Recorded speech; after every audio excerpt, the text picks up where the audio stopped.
Morning people. First off, I want to say sorry that it's taken me this long to talk about Rishi Sunak's conference speech. Between covering Tory conference in Manchester, talking about Kemi Badenoch's speech on TV in London, writing an article about it in The Independent, and actually filling in for Nish Kumar on a podcast, I had to film one of my videos in a hospital car park because I couldn't afford to miss the appointment because there was simply no other time to do it. But that speech should stick in all of our minds for a while, so let's go through it.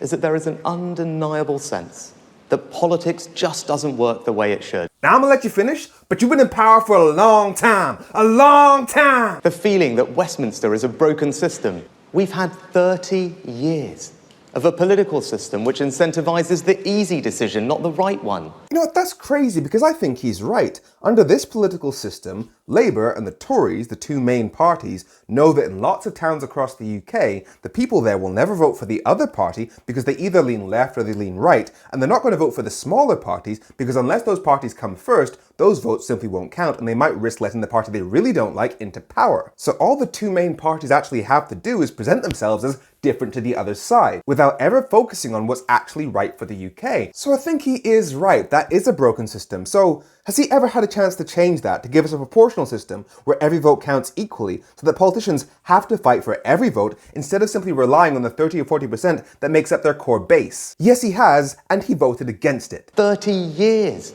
of vested interests standing in the way of change. Yeah, Rishi Sunak's wife's business did a £1 billion deal with BP Oil in May this year, and then a few months later, Rishi Sunak pushed back the ban on new petrol cars by 5 years. And now he's lecturing us on vested interests standing in the way of change. 30 years of rhetorical ambition which achieves little more than a short-term headline. In particular, politicians saying things and then nothing ever changing. We're at the end of 14 years of Conservative government, and it's almost certain that the Tories are about to be kicked out of office, and yet during this speech, he made a whole bunch of long-term promises, which by definition, he knows he's not going to be able to fulfill. So it's literally rhetorical ambition which achieves little more than a short-term headline. Now, I came into office in difficult circumstances. This is the line that Rishi Sunak came in as the stabilising influence after all the chaos of Boris Johnson, as if he had nothing to do with it. So let's actually look at what happened. Rishi Sunak was one of the politicians who promised people that Brexit would make us billions of pounds richer, which turned Parliament into a circus fire for 3 years, as they tried to figure out a way of doing that, even though all their experts said that no matter what version of Brexit they negotiated, it would make us poorer. And then Rishi Sunak backed Boris Johnson to be Prime Minister. Personally wouldn't be sitting here supporting Boris if I thought he was racist. Despite him already being on record as somebody who breaks the law and was willing to push the UK into utter economic destruction. I think it's a great shame that we've missed the opportunity to come out at no deal. Rishi Sunak then broke the COVID laws alongside Boris Johnson, which completely destabilised our government at the tail end of the pandemic. It was Rishi Sunak's resignation from government that brought down Boris Johnson, leading to the Tory leadership contest that we saw last summer. Liz Truss won that contest, immediately crashed the pound, and so Sunak took over. And now Sunak is acting like the chaos of the last 7 years has nothing to do with him. Oh, and in this week's episode of Tories making the argument for reversing Brexit, no policy which puts at risk the defeat of inflation, no matter its short-term attraction, can be right. The Bank of England says that Brexit is making inflation worse. Jacob Rees-Mogg himself says that Brexit import checks will add up to 71% to the cost of food. Can these people not hear themselves? But wait, there's more. But there is nothing ambitious about simply pouring more and more money into the wrong project. You don't say. Since leaving the single market, we've grown faster than France and Germany, not despite Brexit, because of Brexit. Oh, I'm sorry. I was waiting for him to explain that one, or maybe give some evidence or something, because his chancellor, the guy he put in charge of the economy, says that not being in the EU single market is damaging our growth. So to come out and say that Brexit is helping us grow faster without firing your chancellor feels weird. And now we get on to HS2, the high-speed rail link that was supposed to connect the country and which the Conservatives sold as a way to level up the north and improve regional equality. I am cancelling the rest of the HS2 project. And in its place, we will reinvest every single penny, £36 billion, in hundreds of new transport projects in the North and the Midlands across the country.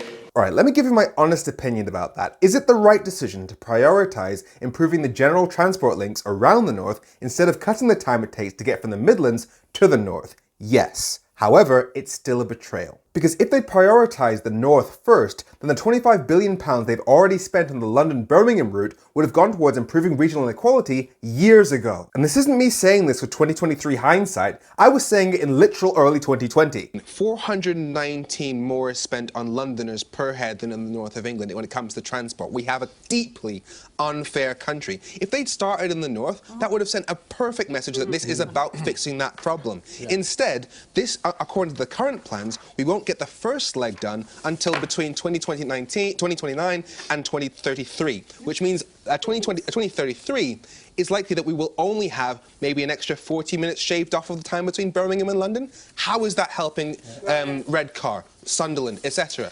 Instead, what we're going to end up with is a faster commute for people who work in London and a whole bunch of promises for the north that this government will never complete because they're about to leave office. And just so we understand the scale of the betrayal that we're talking about, here's Stephen France from Sunderland explaining what the government was tapping into with their whole levelling up agenda and with Brexit. The Brexit problem can still be traced back to the lack of investment from the 80s.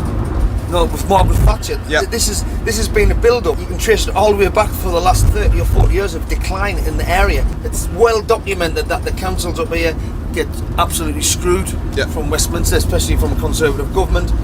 And then the people just think that nothing's changed for that long under the Labour MPs. Just, they're just going through the motions. Nothing's actually happened.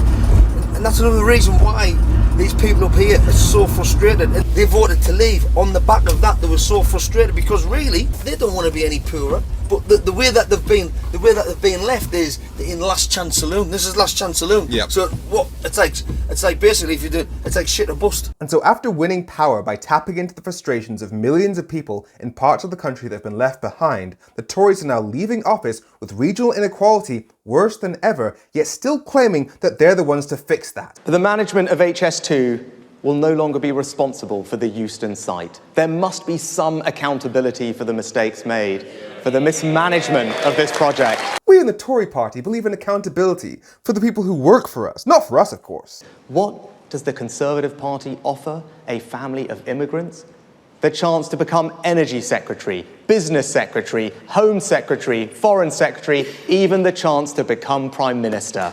The Tory government was recently found to be unlawfully trying to send refugees to Rwanda, a country that has a recent record of shooting refugees who demand to be fed properly and has had a genocide in the last 30 years. The United Nations recently condemned this government for trying to normalize white supremacy because their race report said to look at the positives of the slave trade and try to make excuses for racial discrimination in the workplace. So for a party that's 97% white to point to ethnic minorities in its government as some sort of racial defense is the same as saying, I've got black friends, I can't be racist. But then we get to this. We shouldn't get bullied into believing that people can be any sex they want to be. They can't. A man is a man and a woman is a woman. That's just common sense. You know what dog whistles are in politics, right? Where you say something bigoted but really subtly so that only people who are looking for it understand what you're really saying. This wasn't that. This was the Prime Minister explicitly saying he doesn't believe in people's right to choose their own gender identity. But he did that Dave Chappelle thing that really pissed me off because even within his own transphobia, he used the word that doesn't even make sense for his own argument. Because the whole point of the word transgender is the difference between gender and sex. Sex being biological, hormonal, objective, gender being social, psychological, subjective. And that even though your physical characteristics might point in one direction, who you are as a person might point in the other. And these social categories of gender weren't created by trans people. Trans people didn't decide that boys wear blue and girls wear pink, or boys wear trousers and girls wear skirts, or liking makeup or football or any of that other stereotypical bullshit. Trans people are just matching up their own gender identity with the constructs that society has already created. Nobody is suggesting that people can just decide which sex they are and change their hormones and DNA through thought. Sunak meant to say gender, which people can change for the reasons I just explained. So just like when Dave Chappelle said, I'm Team Turf. Gender is a fact. Trans people wouldn't have a problem with that either. He meant to say sex is a fact, i.e. all that matters is what genitals you have. So both of them were trying to be transphobic, but just being shit at it. And we know why. At the next election, we haven't got those three things, so we're going to have to think of something else. It'll probably be a mixture of culture wars and trans debate. And just so we're clear, Rishi Sunak does not represent who we are as a country because every single socioeconomic group, every age group, on balance, supports the right to identify as a different gender. Rishi Sunak is specifically aiming for the votes of the bigoted minority. hoping that they'll forget that this government got thousands of people killed during COVID, trashed the economy via Brexit and via trusts, and is now planning to make things even worse again. So please make sure you are registered to vote and have photo ID for voting. I'm Femi, this has been F Politics, just trying to make sure that politics doesn't F you. Have a great week.